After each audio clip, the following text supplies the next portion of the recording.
আমরা সমগ্র বাংলাদেশে আসন ভিত্তিক সকল যোগ্য প্রার্থীদের, একাধিক যোগ্য প্রার্থীদের সাথে আমরা কথা বলেছি। এটা তারই প্রক্রিয়ার একটি অংশ।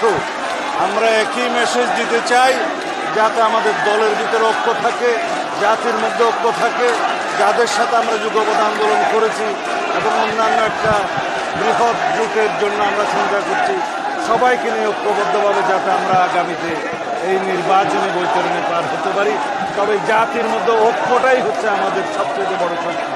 সেই ঐক্য বজায় রাখার জন্য কেউ যাতে বিভেদের পথে না যায়, সেই মেসেজটা আমরা দিচ্ছি।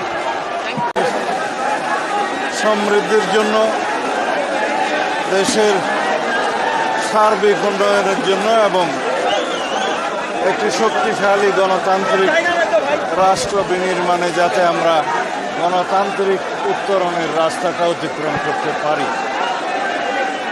শহীদ রাষ্ট্রপতি জিয়াউর রহমান বাংলাদেশ জাতীয়তাবাদী দলের প্রতিষ্ঠা লগ্নেই চিন্তা করেছিলেন এই দেশের যুব সমাজকে একত্রিত করতে হবে, ঐক্যবদ্ধ করতে হবে, উজ্জীবিত করতে হবে, জাতি বিনির্মাণে তাদেরকে বিভিন্নভাবে কাজে লাগাতে হবে।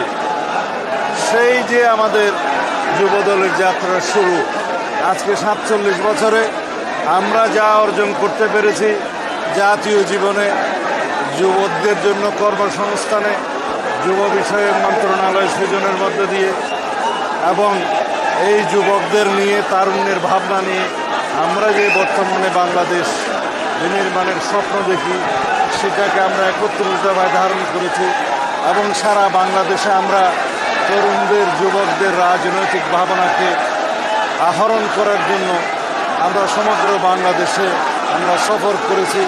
তাদের রাজনৈতিক ভাবনা এবং তারুণ্যের রাজনৈতিক ভাবনা আমরা গ্রহণ করে, আত্মস্থ করে সামনের দিনে জাতি বিনির্মাণে কীভাবে আমরা সেটা বাস্তবায়ন করতে পারি, সেই লক্ষ্যে আমরা কর্মসূচি প্রণয়ন করছি। আশা করি ইনশাআল্লাহ এই দেশ একটি তারুণ্য নির্ভর বাংলাদেশ হবে, যুবকদের কর্মসংস্থান নির্ভর বাংলাদেশ হবে, যুবকদের এবং তারুণ্যের চিন্তা চেতনা নির্ভর, প্রযুক্তি নির্ভর, মেধা নির্ভর বাংলাদেশ বিনির্মাণ হবে। যেই স্বপ্ন আমাদের শহীদরা দেখেছিলেন, যেই স্বপ্ন জুলাই গণ অভ্যুত্থানের শহীদরা দেখেছিলেন, যেই স্বপ্ন মুক্তিযুদ্ধের শহীদরা দেখেছিলেন। সুতরাং আমরা এই তরুণদেরকে, যুবকদেরকে, তাদের ভাবনাকে, রাজনৈতিক ভাবনাকে, চিন্তা চেতনাকে আমরা আত্মস্থ করেই এই জাতি আমরা এগিয়ে যাব ইনশাআল্লাহ।